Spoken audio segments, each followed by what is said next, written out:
여러분의 혀끝은 지금 입속 어디에 닿아 있나요? 위턱 부근인가요?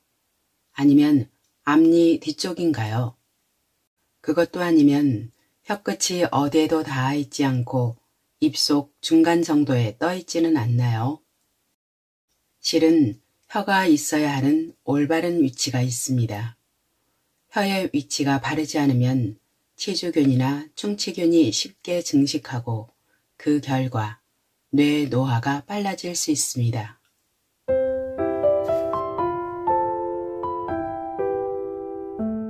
안녕하세요. 탐나는 책입니다. 오늘 함께 하실 책은 뇌 노화를 멈추려면 35세부터 치아관리 습관을 바꿔라. 지은이 하사가와 요시야. 출판사는 갈매나무입니다. 이 책의 저자는 일본에서도 손꼽히는 신경내과 및 치매질환 전문의인데요. 20만 명 이상의 치매 환자를 치료하면서 놀라운 사실을 깨달았다고 합니다. 바로 치아 건강이 뇌 노화와 긴밀하게 연관되어 있다는 것입니다. 저자는 이 책에서 치아 건강과 뇌 노화, 치매 질환의 연관성을 알기 쉽게 설명하고 효과적으로 치아를 건강하게 지킬 수 있는 방법도 공개했습니다. 지금 남아있는 치아가 몇 개인지, 평상시 혀의 위치가 입안 어디에 있는지도 뇌 노화와 관련이 있다고 합니다. 그 내용이 무척 궁금하실 텐데요. 그럼 탐나는 책과의 데이트 시작해볼까요?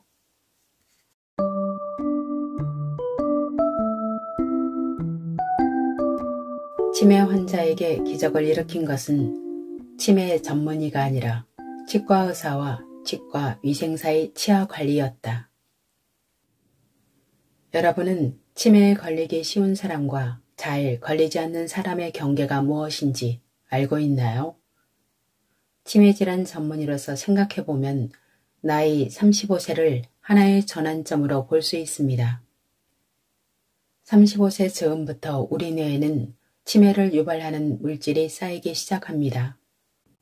그리고 다양한 연구 결과 그때까지 해온 어떤 습관을 바꾸지 않으면 치매 발병 위험이 현격히 높아진다는 사실이 밝혀졌습니다. 바로 치아 관리입니다. 치매를 유발하는 물질을 만들어내는 근원이 입속 질병인 치주 질환에 있기 때문입니다. 왜 치매병원에서 치아 검진을 하죠? 내가 운영하는 치매 전문 클리닉을 방문한 환자의 가족들 대부분이 맨 처음 하는 말이다. 이렇게 묻는 것도 무리는 아니다. 치매 전문의인 나는 환자가 혈압 측정이나 혈액 검사를 받고 나면 그럼 마지막으로 치아를 보여주세요 라고 말한다. 그리고 환자는 치과 전용 진료 의자에 앉아 치아 개수와 구강 상태를 검사받는다. 그런 다음 희망하는 환자는 클리닉의 치과위생사가 실시하는 철저한 치아 관리에 들어간다. 관리를 담당하는 치과위생사의 말에 따르면 치매 환자의 입속은 마치 쓰레기 더미로 가득한 집 같다고 한다. 의사가 아닌 사람이 언뜻 보더라도 건강에 좋지 않겠다는 짐작을 할 수 있을 정도다. 나는 치매 환자의 입속이 마치 쓰레기 더미로 가득한 집과 같다는 사실을 깨닫고 치과위생사를 초빙해 환자들의 구강 관리를 시작했다. 그러자 생각지도 못한 개선 사례가 나오기 시작하는 게 아닌가. 치과위생사에게 단 한 번 치아 관리를 받더니 치매 증상이 나아진 환자도 있었다. 92세의 남성 A씨는 식욕저하가 두드러져 가족들이 마지막 순간을 대비해 간호에 신경 쓰고 있었다. 그런데 한 번의 치아 관리로 식욕이 개선되더니 예전 식사량을 되찾았다. 지금은 완전히 식욕이 돌아왔고 마지막을 생각했었다고는 상상도 하지 못할 정도로 건강을 회복했다. 79세의 여성 C씨는 얼마 전까지만 해도 가족의 이름조차 바로바로 떠올리지 못할 정도였는데 치아 관리를 받고 건망증이 극적으로 개선됐다. 84세의 여성 D씨는 인지기능 저하가 진행돼 식욕과 의욕을 모두 잃고 온종일 멍하니 앉아만 있었다. 그런데 한 번의 치아 관리를 받고 그날부터 식욕이 개선됐다. 제대로 식사를 하게 되면서 서서히 의욕이 생겨났고 하고 싶은 일을 이것저것 표현하게 됐다. 이외에도 철저하게 치아를 관리해 상태가 나아진 치매 환자를 많이 봐왔다. 치매 환자에게 기적을 일으킨 것은 치매 전문의인 내가 아니라 치과 의사와 치과 위생사의 치아 관리였다. 나는 치매 전문의로서 29년 동안 매달 1,000명, 누계 20만 명 이상의 치매 환자를 계속해서 진료해왔다. 그 결과 치아와 뇌는 다른 어떤 신체기관보다 단단히 결합되어 있으며 치아를 관리하면 치매 환자마저도 뇌가 젊어진다는 확신이 생겼다. 35세부터는 노화로 인해 면역력이 저하되기 때문에 지금까지와는 다른 방법으로 치아를 관리해야 한다. 치아 관리가 이렇게까지 뇌에 긍정적인 영향을 미치는 이유는 무엇일까? 막 태어났을 때 우리는 필사적으로 혀와 입, 안면 근육을 움직여 영양을 섭취한다. 아직 발달 단계에 있는 영아의 뇌는 사는데 꼭 필요한 영양 섭취를 가장 우선하기 위해 입과 관련된 운동 영역을 한껏 넓힌다. 동시에 섭취한 영양에서 받는 미각, 후각, 촉각 등의 다양한 정보를 처리하기 위해 감각 영역에서도 입의 범위를 지나칠 정도로 넓게 확장한 것이다. 입을 통한 영양 섭취는 태어나서 죽을 때까지 계속된다. 즉, 살아가기 위해 절대적으로 필요하기 때문에 입의 영역이 뇌에서 이렇게까지 넓은 범위를 차지하게 된 것이다. 극단적으로 말해 손이나 다리가 없어도 인간은 살 수가 있다. 하지만 치아를 잃고 입을 사용하지 못해 영양 섭취가 불가능해지면 생명을 유지할 수 없다. 치아를 사용할 수 없게 되면서부터 생명의 마지막을 향해 나아가는 것이다. 생명을 지탱하는데 다른 어떤 영역보다도 뇌와 강하게 결합되어 있는 것이 입이다. 그렇기 때문에 치아를 관리해 입안을 자극한 치매 환자들은 뇌 전체에 자극을 주어 점차 건강을 회복할 수 있다.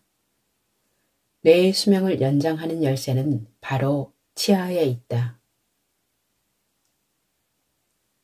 씹으면 씹을수록 점점 젊어진다. 실제로 이로 음식을 씹으면 한 번 씹을 때마다 뇌에 많은 양의 혈액이 공급된다. 치아 밑에는 쿠션 역할을 하는 치근막이 있으며 치아는 그곳에 깊이 박힌 상태로 서 있다.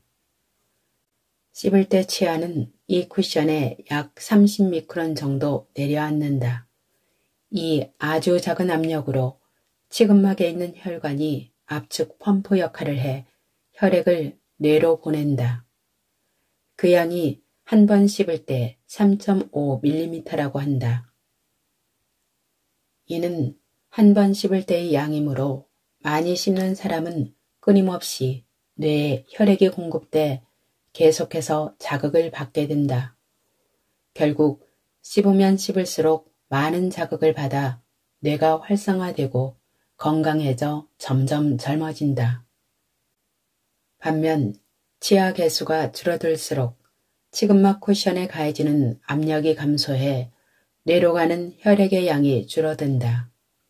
그 결과 뇌에 미치는 자극 역시 약해지고 이는 뇌기능 저하로 이어진다. 뇌기능 저하는 의욕 상실이나 건망증을 불러오고 마침내 치매를 유발한다. 남아있는 치아가 몇 개인가? 실제로 입안에 남아있는 치아 개수와 치매의 발병률 사이에는 깊은 연관이 있다.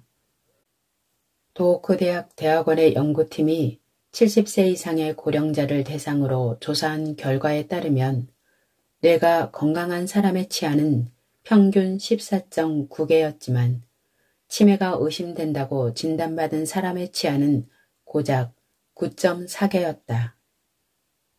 즉, 남아있는 치아가 적은 사람일수록 치매에 걸리기 쉬운 것이다. 우리 클리닉에서도 치매 환자들의 치아 개수를 조사했더니 매우 충격적인 결과가 나왔다. 애당초 치아 개수가 0개로 치아가 없는 사람, 즉 전체 틀니를 한 사람이 상당히 많았다. 클리닉이 75세 이상 외래 환자 중 전체 틀니 비율은 25%였다. 한편 호생노동성이 발표한 75세 이상의 전체 틀니 비율은 18.24%다. 나고야 대학 대학원 학계연구과의 우에다 미노루 교수가 실시한 조사에 따르면 알츠하이머 환자는 건강한 고령자에 비해 남아있는 치아의 수가 평균적으로 3분의 1밖에 되지 않는다고 한다. 또 치아가 없음에도 틀니 등의 보조적인 장치를 사용하지 않는 사람의 비율도 높아 틀니 등을 사용하는 사람의 비율이 건강한 고령자의 절반밖에 되지 않는다. 게다가 알츠하이머를 앓고 있는 고령자가 건강한 고령자보다 20년이나 빨리 치아를 잃는다는 사실도 밝혔다. 우에다 교수는 치아를 빨리 잃고 치료도 하지 않은 채 방치하면 알츠하이머 발병 위험이 건강한 사람의 3배나 된다고 결론 내렸다. 더불어 이 연구에서는 이미 알츠하이머가 발병한 고령자와 관련해 치아를 많이 잃은 사람일수록 뇌의 위축 정도가 심하다는 화상 진단 결과가 나타났다. 다시 말해 치아가 없으면 알츠하이머에 걸리기 쉬울 뿐 아니라 그 진행 속도 역시 빠르다. 뇌를 젊게 만들고 활성화하려면 치아를 건강하게 보존하기 위해 관리해야 한다. 이렇게 말하면 여러분은 어쩌면 다음과 같이 생각할 것이다. 나는 충치가 거의 없어. 치아를 잘 관리하고 있다는 증거지. 그러니까 이대로라면 문제없을 거야. 아니, 잠깐만. 지금까지 해온 방식으로도 괜찮았다는 것은 지금까지의 이야기일 뿐이다. 사실 나이가 들면 입속 환경이 바뀌어 문제의 어떤 세균이 쉽게 증가하는데 그것이 바로 치주균이다. 치주염은 일본 내 성인 대부분이 앓고 있는 이른바 일본의 국민병이다. 그 발병률이 35세를 전후로 증가하기 시작하는데 진행에 다소 차이가 있지만 40대 즈음에는 무려 80%나 되는 사람들이 치주염에 걸린다. 사실 젊은 사람의 입속에도 많은 치주균이 존재한다. 그런데 35세를 전후에 발병률이 증가하는 이유는 이때부터 노화로 인해 면역력이 저하되기 때문이다. 젊을 때는 잇몸에 가벼운 염증이 생겨도 금세 호전되지만 나이를 먹고 면역력이 떨어지면 회복 속도가 세균 증식을 따라가지 못해 치주염이 진행된다. 따라서 젊을 때와 같이 치아를 관리했다가는 치주 질환이 발생하기 쉽다. 치주 질환은 감기와 달리 자연 치유가 되지 않으므로 뇌노화를 예방하고 뇌를 젊게 유지하고 싶다면 35세부터는 지금까지 하는 다른 방법으로 치아를 관리해야 한다. 치아 상태로 알아보는 뇌수명 체크리스트. 이쯤 되면 자신이 치아를 잘 관리하고 있는지 궁금할 것이다. 그래서 치아를 제대로 관리하고 있는지 확인하기 위한 체크리스트를 준비했다. 하나라도 해당되는 게 있다면 뇌 수명이 이미 줄어들고 있을지도 모른다. 1. 35세 이상이다. 2. 아침에 일어나면 입안이 끈적끈적하다. 3. 입냄새가 난다. 4. 양치질을 하는데 3분이 채 안 걸린다. 5. 양치질을 할 때 치간 칫솔이나 치실을 사용하지 않는다. 6. 이를 닦으면 피가 날 때가 있다. 7. 빠진 이가 있거나 치료하지 않고 방치한 이가 있다. 8. 1년 이상 치과 진료를 받지 않았다. 어떤가요? 하나는 물론 여러 항목에 해당하는 사람도 꽤 있을 것이다. 그래도 괜찮다. 이제부터라도 이 책에서 알려주는 방법으로 치아를 지키면 뇌노화를 예방하고 뇌를 젊게 할 수 있다. 나아가 다양한 전신질환도 예방할 수 있다. 치아를 지키면 다른 전신질환도 막을 수 있다. 일본 임상치주염학회나 미국 국민건강영양조사 등의 보고서에 따르면 성인이 치아를 상실하는 주된 원인인 치주염이 다양한 질병의 발병률도 높인다는 사실을 알 수 있다. 치주염에 의해 발병되거나 악화된다고 추정되는 주요 질병은 다음과 같다. 알츠하이머, 혈관성 치매, 오연성 폐렴, 당뇨병, 동맥경화, 뇌경색, 심근경색. 치아를 잃게 되는 가장 큰 원인, 치주염. 앞에서 점검해본 뇌수명 체크리스트에서 여러분은 몇 개 항목에 해당됐나요? 하나라도 표시한 사람은 악화된 구강 상태 때문에 뇌노화가 시작됐을 가능성이 있다. 왜냐하면 이미 치아를 잃게 되는 주요 원인인 치주염의 징후가 보이기 때문이다. 치주염은 구강 상태가 악화되면 걸리는 대표적인 질병이다. 성인이 치아를 잃는 가장 큰 이유는 충치가 아닌 치주염 때문이다. 치주염은 치주균의 감염으로 야기되는 입안의 염증성 질환이다. 양치질을 충분히 하지 않아 치아와 잇몸의 경계가 계속해서 잘 닦이지 않으면 그곳에 음식 찌꺼기 또는 치주균을 비롯한 세균 덩어리가 쌓인다. 그러면 잇몸 가장자리에 염증이 생긴다. 치아와 잇몸의 경계에는 보통 1에서 2mm 깊이의 홈이 있는데 잇몸 가장자리의 염증이 심해지면 이 홈이 점점 깊어져 4mm 이상이 되고 만다. 이를 가리켜 치주 포켓이라 부른다. 치주 포켓이 깊어질수록 그곳에 음식 찌꺼기와 세균 덩어리가 쉽게 쌓여 잇몸의 염증이 심해진다. 양치질을 할 때 피가 나는 것은 염증이 악화돼 잇몸이 약해졌기 때문이다.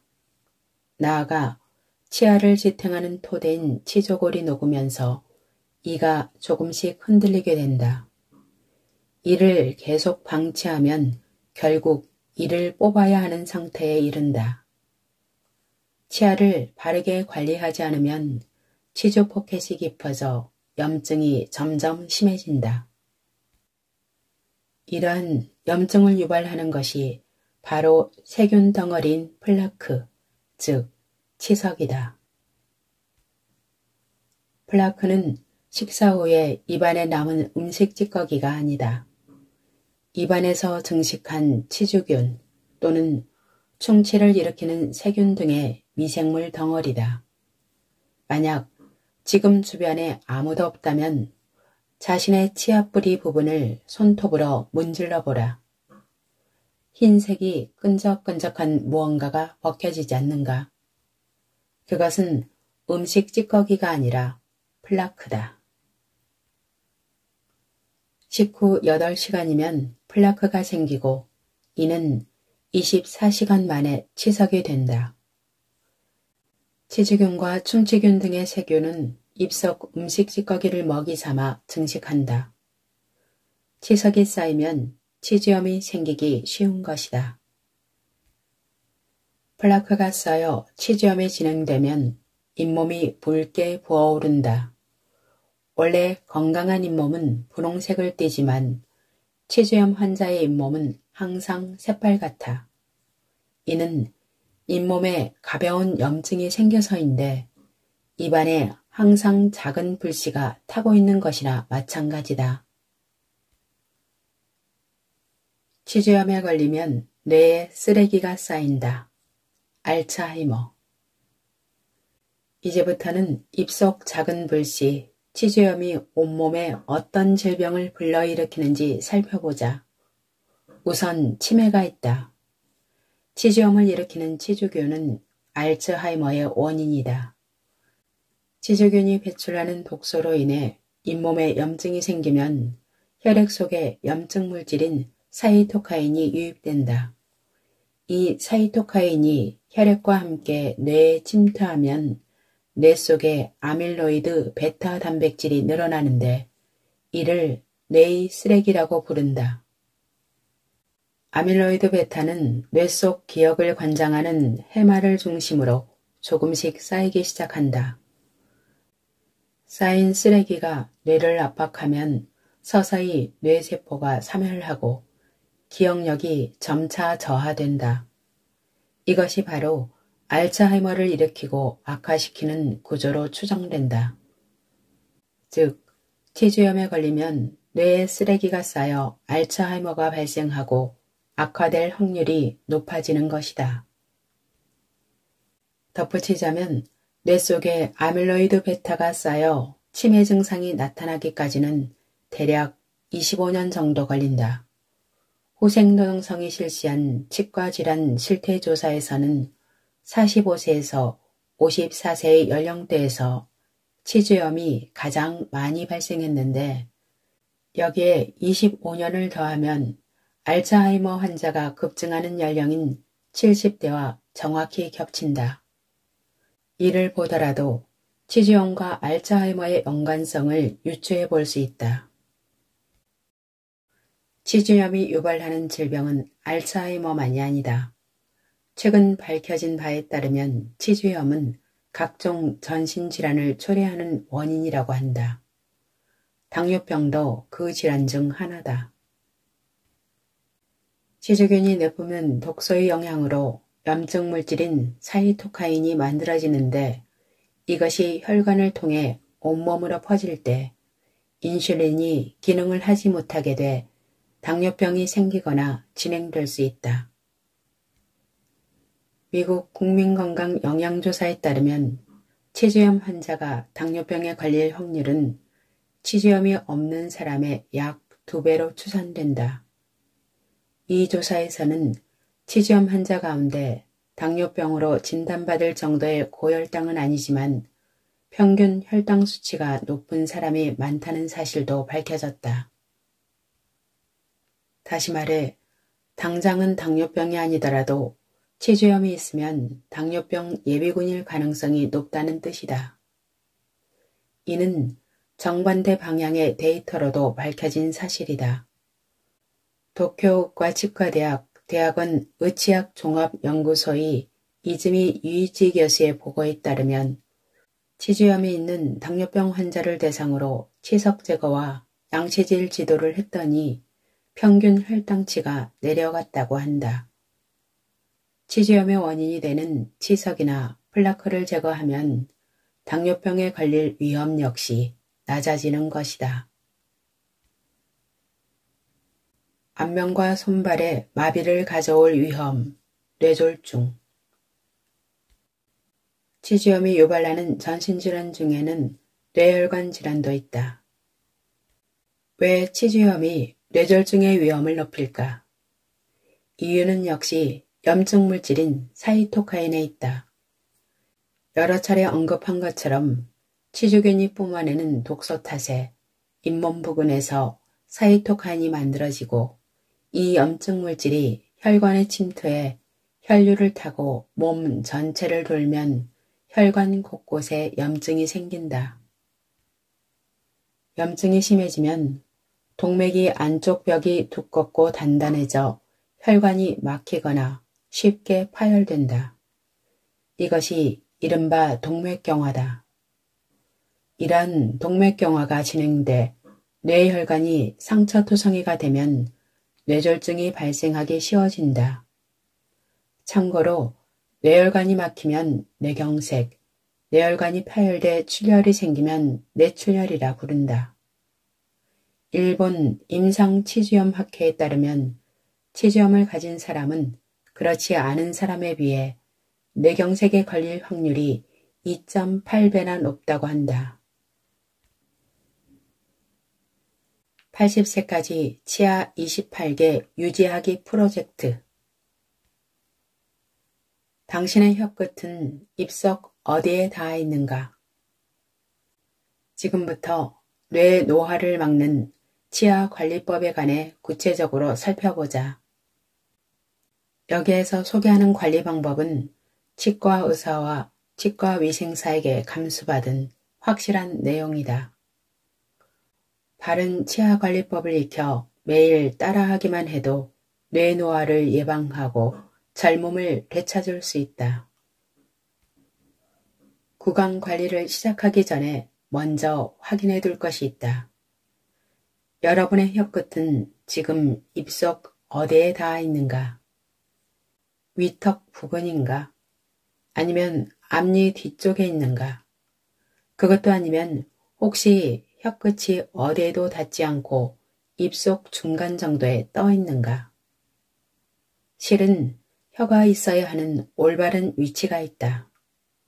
혀의 위치가 바르지 않으면 치주균이나 충치균이 쉽게 증식하고 그 결과 뇌 노화가 빨라질 수 있다. 혀끝은 그림과 같이 위턱 조금 움푹 팬 곳에 있는 게 가장 좋다. 앞니에 딱 붙지 않는 치아 뿌리 부근이다. 이때 혀 전체가 빨판처럼 위턱에 찰싹 달라붙어 있어야 한다.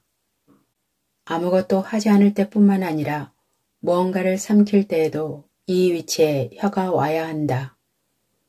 중요한 포인트는 혀 끝뿐만 아니라 혀 전체가 입천정에 붙어 있도록 하는 것이다. 갓난아이는 엄마의 젖을 먹기 위해 혀로 젖꼭지를 위턱에 바짝 대고 꾹꾹 짜서 먹는다. 이것이 바로 올바른 혀의 위치이다. 하지만 성인 중에 이것이 가능한 사람은 50% 정도뿐이며 나머지 사람들은 혀끝이 앞니 뒤쪽에 닿아 있는 상태다. 이렇게 혀의 위치가 원래보다 아래로 쳐서 있는 사람은 혀 옆에 물결 모양으로 이가 닿았던 자국이 나는 경우가 많다. 왜 혀의 위치가 바르지 않으면 입속 세균이 증가할까? 혀가 본래 위치를 벗어나면 입이 벌어지면서 입으로 호흡하게 되기 때문이다. 입 호흡을 계속하면 입속이 쉽게 건조해진다. 그러면 음식 찌꺼기가 이에 달라붙어 떨어지지 않게 되고 그것을 먹이 삼아 입속 세균이 빠르게 증식한다. 입 호흡을 하는 사람이 입냄새가 심한 것은 이 때문이다. 늘어난 입속 세균은 치주염 등을 일으켜 뇌 노화를 가속시킨다. 입 호흡은 전두엽 기능을 떨어뜨린다.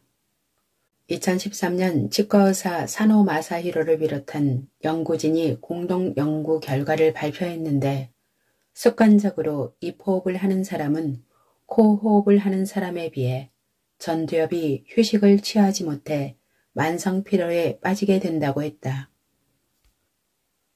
계속해서 입으로 호흡을 하면 전두엽에 부담을 줘 수면 장애와 주의력 저하가 일어나고 결국엔 학습 능력과 업무 능력에까지 영향을 미친다. 입 호흡이 전두엽의 기능을 떨어뜨리는 것이다. 나아가 이 호흡으로 인한 전두엽의 기능 저하는 치매로 이어진다. 일반적으로 치매에서 발견되는 뇌기능 저하는 전두엽에서 시작돼 측두엽에까지 영향을 미친다. 계속해서 입으로 호흡을 하면 치매 예비군이 될 가능성이 높다. 그렇다면 입 호흡을 멈추고 다시 코 호흡을 하려면 어떻게 해야 할까? 방법은 아주 간단하다. 벗어나 있는 혀의 위치를 원래 자리로 되돌리면 된다. 단지 이것만으로도 충분하다. 혀끝이 바른 위치에 오면 자연스럽게 코 호흡을 하게 된다. 그렇지만 혀를 바른 위치에 놓는 습관이 자리 잡기까지는 자신도 모르게 다시 입 호흡을 종종 할 수 있다. 하루에 몇 번씩 혀의 위치를 확인하는 노력을 한동안 계속하면 혀가 제대로 된 위치를 찾아 입속 세균이 크게 늘어나는 것을 막을 수 있다. 오늘부터 시작할 수 있는 단계별 치아 관리. 2단계. 혀 돌리기로 항상 입안을 세정한다. 침은 매우 훌륭하고 강력한 세정액이다. 침이 제대로 분비만 돼도 구강에 큰 문제가 생기지 않는다고 할 정도로 우수한 기능을 지니고 있다. 천연 세정액인 침이 나오지 않으면 그 순간부터 입속 세균이 늘어나기 시작한다. 수면 중에는 누구나 침 분비량이 감소하지만 깨어나서도 입이 마른 상태가 계속된다면 질병인 구강건조증을 의심해 봐야 한다. 구강건조증은 입 호흡을 비롯해 나이, 생활습관, 약의 부작용 등 그 발생 원인이 매우 다양하다. 특히 과거에 비해 씹는 횟수가 크게 감소한 것과 관련이 있다고 한다. 유럽에서는 인구의 25%가 구강건조증을 동반한 일정 증상을 지니고 있다는 논문도 있다. 아무리 양치질을 해도 구강건조증 때문에 입속 세균이 증가하면 전신질환에 걸릴 위험이 점차 커진다. 이를 닦지 못하는 상황이라면 혀 돌리기로 치매 분비를 유도해 뇌와 전신의 건강을 지키도록 하자. 혀를 돌리는 방법은 매우 간단하다. 입술을 닫은 채로 혀끝으로 치아의 바깥과 입술 안쪽 사이를 크게 쓸듯이 빙그르르 한 바퀴 돌린다. 한 바퀴 도는데 2, 3초 정도 걸리는 게 이상적이다. 혀끝을 쭉 늘려 한 바퀴 돌린다. 오른쪽과 왼쪽 방향으로 각각 20회씩 돌린다. 놀랄 만큼 침이 충분히 나오는 것을 경험할 수 있다. 오른쪽과 왼쪽 한 번씩을 한 세트로 해 아침, 점심, 저녁 하루 3번 하도록 하자. 80세를 넘긴 나이에 에베레스트 등정에 성공한 등반가 미우라 유이치로는 매일 아침 혀 돌리기를 100에서 150회나 한다고 한다. 어떻게 보면 미우라 씨의 뇌와 몸이 항상 젊은 이유는 혀 돌리기에 있을지도 모르겠다. 3단계. 양손으로 닦기를 습관화한다. 하루에 2차례 이를 닦는 사람은 양치 습관이 몸에 배어있는 편이라 할 수 있다. 그러나 너무 무의식적으로 이를 닦아 치아에 달라붙은 음식 찌꺼기를 제거하는 양치의 원래 목적을 잊고 항상 일정한 패턴으로 양치질을 하는 사람도 적지 않을 것이다. 이렇게 양치질을 하면 칫솔이 잘 닿는 부분과 닿지 않는 부분이 생긴다. 그러다 보면 칫솔이 닿지 않는 부분에는 플러크가 그대로 남아 마침내 치석이 되고 그곳에 충치균과 치주균이 계속 쌓인다. 뇌노화를 멈추려면 플라크 제거라는 뚜렷한 목적의식을 가지고 양치질을 하는 것이 가장 중요하다. 그럼 플라크를 완전히 없애려면 어떻게 해야 할까? 나는 이를 닦을 때 약간의 장기술을 추가한다. 좌우 양손을 모두 사용해 이를 닦는 것이다. 만약 오른손잡이라면 먼저 오른손으로 칫솔을 잡고 모든 이를 닦는다. 그런 다음 왼손으로 칫솔을 바꿔 들고 다시 모든 이를 닦는다. 칫솔 쥐는 손을 바꾸면 칫솔의 각도가 달라지기 때문에 한 손만 사용해 닦을 때보다 깨끗하게 닦을 수 있다. 또한 주로 사용하는 손이 아닌 반대편 손을 사용하면 뇌에 적당한 자극이 돼 이른바 뇌 단련에도 도움이 된다. 현재 일본인의 3대 사망 원인은 암, 심장질환, 폐렴이다. 매일 하는 양치질에 아주 조금만 신경을 써서 플라크가 남지 않게 노력하면 심장질환과 폐렴 두 가지와 각종 질병을 예방할 수 있다. 4단계 45도로 기울여 닦아 염증을 긁어낸다. 양손 닦기를 할 때 한 가지 주의할 점이 있다. 바로 칫솔의 각도다. 어렸을 때 배운 양치질은 치아 표면에 칫솔을 수직으로 대고 닦는 것이었다. 하지만 이는 충치를 예방하기 위한 양치법이다. 치아 뿌리 치주 포켓에 침투한 치주균을 제거하려면 그에 맞는 새로운 방법으로 이를 닦아야 한다. 바로 칫솔을 45도로 기울여 닦는 것이다. 방법은 간단하다.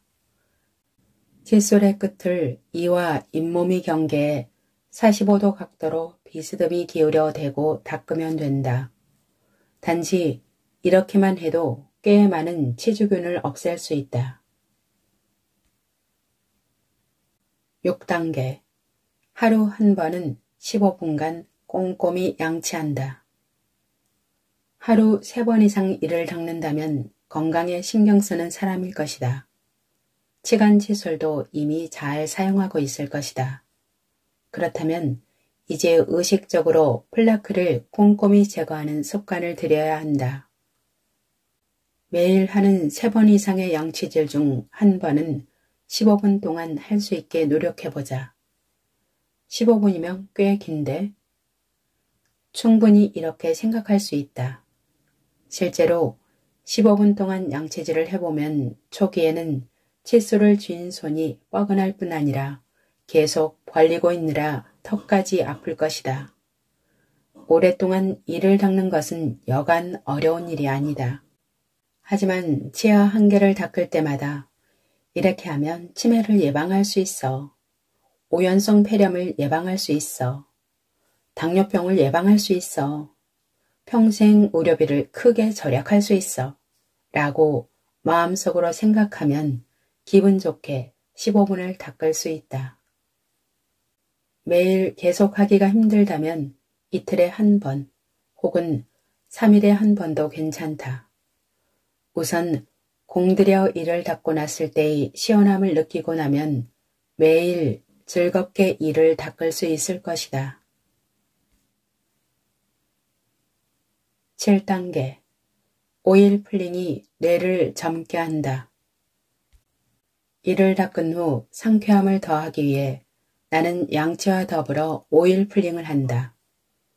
오일 풀링은 인도의 전통의학 아유르베다에서 온 것으로 오일로 입을 헹구는 건강법이다. 오일 풀링은 입속 이물질과 세균을 흡착해 제거하는 효과가 있다고 한다. 치주염과 충치 예방, 입냄새 방지, 치아의 화이트닝과 안티에이징 효과가 있다고 방송이나 여러 매체에 소개되면서 한때 크게 붐이 일기도 했다. 느끼한 오일로 입을 헹군다고? 선뜻 내키지 않는 사람도 있을 것이다. 그런데 나는 직접 오일 풀링을 해보고 너무 좋아 완전히 중독되고 말았다. 오일을 입에 머금은 순간은 기름이 꽤 끈적거리지만 입안에서 우물우물 가글을 하다 보면 곧 침과 오일이 섞여 더 이상 위화감이 느껴지지 않는다. 오일 풀링을 마치고 나면 15분간 양치를 하고 났을 때 이상으로 치아의 표면이 매끈매끈해지고 무엇보다도 입냄새가 말끔히 제거된다. 양치나 가글만으로는 맛볼 수 없는 개운함을 경험할 수 있다. 일반적으로 오일 풀링을 하고 나면 다음과 같은 효과가 있다. 1. 독소 배출. 오일 풀링에 사용하는 식물성 오일에 포함된 분자의 미세한 지방산이 잇몸 안쪽으로 파고든 세균을 흡착해 떼어낸다. 2. 면역력 향상. 3. 치매 분비량 증가. 4. 입냄새 제거. 5. 팔자주름 관리. 오일 풀링을 하면 입을 움직이는 데 필요한 얼굴 근육이 단련돼 주름 개선으로 이어진다. 오일 풀링으로 팔자주름이 없어졌다는 사례가 보고됐을 정도다. 실제로 오일을 입에 넣고 가글을 하다 보면 입뿐 아니라 얼굴 근육 전체가 꽤 많이 움직이는 것을 경험할 수 있다. 오일 풀링은 언제, 어떻게 하는 것이 효과적일까? 우선 오일 풀링에 적합하다고 권장하는 식물성 오일은 주로 5종류다. 코코넛 오일, 아마시오 오일, 올리브 오일, 해바라기 오일, 깨를 볶지 않고 짜낸 투명한 참기름. 오일 풀링을 하는 순서는 다음과 같다. 1. 식물성 오일을 3분의 2큰술에서 1큰술 정도 입에 머금는다. 입안에서 침과 섞이면 처음 머금은 양이 2배 이상으로 늘어나므로 오일은 적은 양으로도 충분하다. 2. 입을 다물고 오일이 치아 사이와 표면에 잘 침투할 수 있게 의식하면서 가글 한다. 포인트는 목 가글을 하지 않는 것이다. 3. 가글 시간은 15분에서 20분. 처음에는 입 주위 근육이 피로할 수 있으므로 10분 정도부터 시작하자. 4. 가글이 끝나면 오일을 휴지나 비닐봉지에 뱉어서 버린다. 그냥 뱉으면 배수구가 막힐 수 있다. 가글을 한 오일에는 많은 잡균이 들어있으므로 절대 삼키지 않도록 한다. 5. 오일 풀링 횟수와 시간에 특별한 규칙은 없지만 잠자기 전과 자고 일어났을 때 할 것을 추천하고 싶다. 오일 풀링으로 입을 깨끗하게 청소한 후 잠자리에 들고 자고 일어나서도 오일 풀링으로 세균이 가득한 입을 깨끗하게 헹구자. 오늘의 낭독 여기까지입니다. 끝까지 함께 해주셔서 감사합니다.